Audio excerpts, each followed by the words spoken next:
more free form type of work into it. I wanted it to be kind of just free and expressive and all over the place, but still being kind of functional and pulled together and looking like it belonged.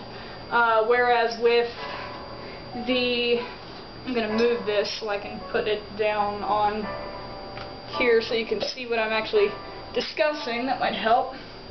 This thing. For this one, I had to be more systematic with it because the base was big and I had a lot that I needed to incorporate, so I just decided that going with a pattern would be the easiest thing. You can see I got some of the carnations into this one. Yeah, I'm out of the shot again, I'm sorry. Poured carnations into it, lots of different colors that still kind of flowed together. So it's just really, you can do whatever you want with it, it's just kind of like tying it together properly. And in this case I was considering, well, if I was actually, like, you know, doing this for an order in a shop or something, how would a customer want it to look, you know, in terms of what, you know, what looks Easterish, what looks,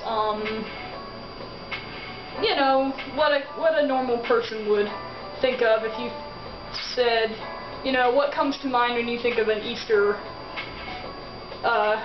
flower arrangement. Something like this is probably what most people would say. And since, so I was a little less creative in terms of what I was making this for, but I think it turned out really well for a more generic piece.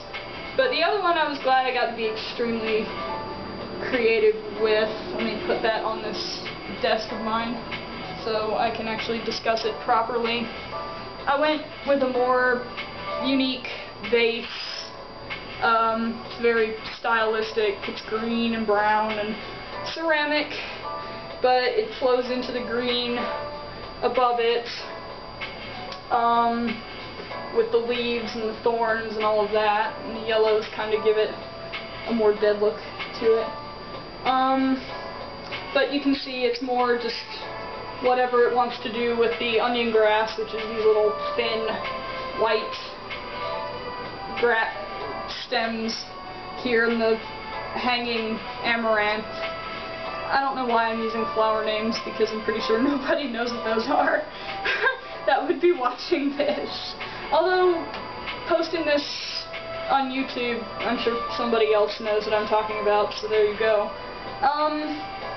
Colors were more of a big thing in this too, just because not only did I want it to look kind of dark and sad and negative, but it also needed to, you know, connotate when you look at it before you even really register the rest of it and the different parts of it, that it looks negative and dark and sort of depressing. So I chose to go, eventually, like I said, I tried incorporating red and it just didn't work. It was a bit too bright and overwhelming. So I went and used darker hydrangeas as the base, and I used these other black roses that look a little more realistic. There's not glitter on them or anything like that. But the thing is, this one looks a little more fake, I guess, because of the roses. Even though the thorns themselves are real, everything else is false. But because roses don't come in black, they come in like very, very dark purples.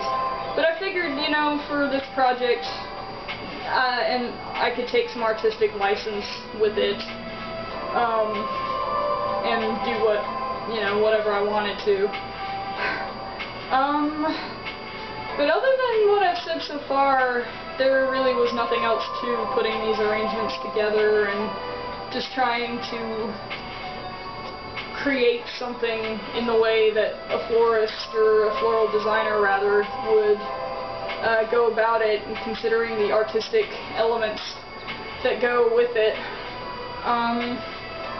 So with that said, I think that over 10 minutes is long enough for this particular video, and I will sign out now.